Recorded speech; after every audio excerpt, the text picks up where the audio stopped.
नमस्कार, परिराज किचन मराठीमध्ये तुमचं स्वागत आहे।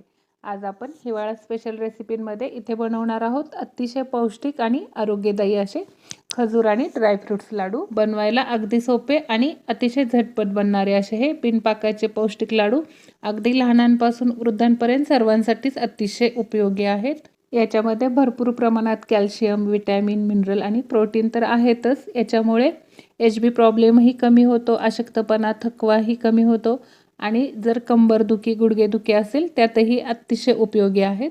हे पौष्टिक लाडू बनवण्यासाठी इथे आपण 1.25 किलो काळी खजूर घेतली आहे, 250 ग्रॅम काजू, 250 ग्रॅम बदाम घेतले, 250 ग्रॅम डिंक घेतलाय, वेलची घेतली 1 तोळा आणि 250 ग्रॅम खोबरं घेतलंय। इथे खसखसही 50 ग्रॅम घेतली आहे, थोडीशी सुंठ आणि अर्ध जायफळ घेतलंय आणि तूप घेतलं इथे 250 ग्रॅम। प्रथम आपल्याला या पद्धतीने खजूर व्यवस्थित निवडून त्यातील बिया काढून घ्यायच्यात आणि चाकूने या पद्धतीने एकदम बारीक कापून घ्यायचे किंवा तुम्ही खलबत्त्यामध्ये कुटूही शकता। ही बारीक केलेली खजूर आपल्याला कढईमध्ये तूप टाकून चांगली भाजून घ्यायची आहे। प्रथम एका कढईमध्ये तूप घेऊन आपण अगोदर डिंक तळून घेऊया। हा डिंकही आपल्याला काळजीपूर्वक तळून घ्यायचा आहे, तो पूर्ण फुलेपर्यंत आपल्याला तो तळून घ्यायचा आहे। तो जर कच्चा राहिला तर लाडूमध्ये दाताखाली एकदम कचकच येण्याची शक्यता असते, त्यामुळे या पद्धतीने डिंक फुलल्यानंतरच आपल्याला तो काढून घ्यायचा आहे। या लाडूंची पौष्टिकता वाढवण्यासाठी थोडी मेथी तुपामध्ये तुम्ही भाजून याच्यामध्ये घालू शकता। डिंक तळून झाल्यानंतर कढईमध्ये तूप घालून आपल्याला काजू आणि बदामही चांगले मंद गॅसवर खरपूस भाजून घ्यायचे। आपले काजू बदामही चांगले भाजून झालेत। आता हेही आपण एका परातीमध्ये काढून घेऊयात आणि याच्यामध्ये तूप घालून आपल्याला जी खजूर आपण बारीक कापून घेतली आहे ती इथे आपल्याला 5 मिनिटांसाठी तुपामध्ये चांगली परतून घ्यायची। थोडं थोडं तूप सोडून 5 मिनिटांसाठी आपल्याला ही खजूरही मंद गॅसवर चांगली भाजून घ्यायची। नंतर ही एका ताटामध्ये काढून घेऊया आणि कढईमध्ये पुन्हा थोडंसं तूप घालून याच्यामध्ये जे खोबरं आपण घेतले ते बारीक कापून तेही चांगलं तुपामध्ये आपल्याला भाजून घ्यायचे। खोबरंही आपल्याला थोडासा लाल कलर येईपर्यंत तुपामध्ये खमंग भाजून घ्यायचे आणि तेही एका परातीमध्ये काढून घ्यायचे। इथे काजू आणि बदाम बरोबर तुम्ही पिस्ता, अक्रोड आणि मनुकेही घालू शकता। आपलं सर्व साहित्य भाजून झालं आहे। आता आपण जी खसखस घेतली होती तीही मंद गॅसवर भाजून घ्यायची आहे। त्याच्यामध्येच वेलची, जायफळ आणि सुंठ घालून बारीक पावडर करून घ्यायची या पद्धतीने।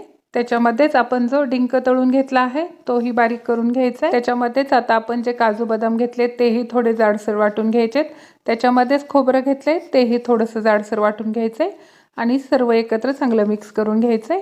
इथे आपण मिक्सरवर डिंक वाटून घेतलाय, तो न वाटता हाताने कुस्करून घातला तरीही चालेल। तो चांगला तळला गेला तर एकदम छान फुलतो आणि हातानेही कुस्करला जातो। आपण जी खजूर तुपामध्ये भाजून घेतली ती छोट्या वरवंट्याच्या साहाय्याने पुन्हा एकजीव अशी टेचून घ्यायची। खजूर आपली छान एकजीव बारीक झाली आहे। आता याच्यामध्ये आपण अगदी थोडासा म्हणजे अर्धी वाटीच गूळ घालणार आहे। इथे गूळ नाही घातला तरीही चालेल। आपण जे सुंठ, वेलची, जायफळ आणि खसखसची पावडर केली आहे तीही घालून घ्यायची। इथे खसखस वाटून न घालता अख्खी घातली तरीही चालेल। गूळ आणि हे सर्व साहित्य एकत्र हाताने चांगलं मिक्स करून घ्यायचे आणि नंतर आता याच्यामध्ये ही खजूर घालून घ्यायची। इथे गूळ ऑप्शनल आहे, इथे गूळ नाही वापरला तरीही चालेल। खजुराची जी नैसर्गिक गोडी असते त्याने लाडूला एकदम छान चव येते। खजूर घातल्यानंतर पुन्हा हे हाताने आपल्याला एकजीव चांगलं मिक्स करून घ्यायचंय। एक 10 मिनिटांसाठी आपल्याला चांगले हे एकत्र एकजीव मिक्स करून घ्यायचे।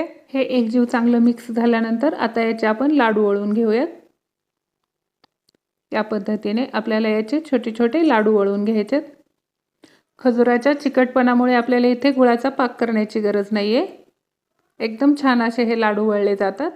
इथे आपण पाकही केला नाही किंवा साखरेचाही वापर केला नाही, गूळ वापरलाय तोही अगदी थोडासाच, नाही वापरला तरीही एकदम छान पद्धतीने हे लाडू वळले जातात। अशा प्रकारे आपल्याला सर्व लाडू वळून घ्यायचे।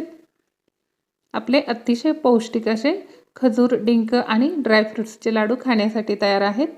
रेसिपी आवडली असेल तर नक्की ट्राय करून पहा आणि व्हिडिओला लाईक आणि कमेंट करायला विसरू नका। अजून चॅनलला सबस्क्राईब केलं नसेल तर नक्की करा आणि बेल आयकॉनही प्रेस करायला विसरू नका, त्यामुळे तुम्हाला माझ्या नवीन रेसिपींचं नोटिफिकेशन भेटत जाईल।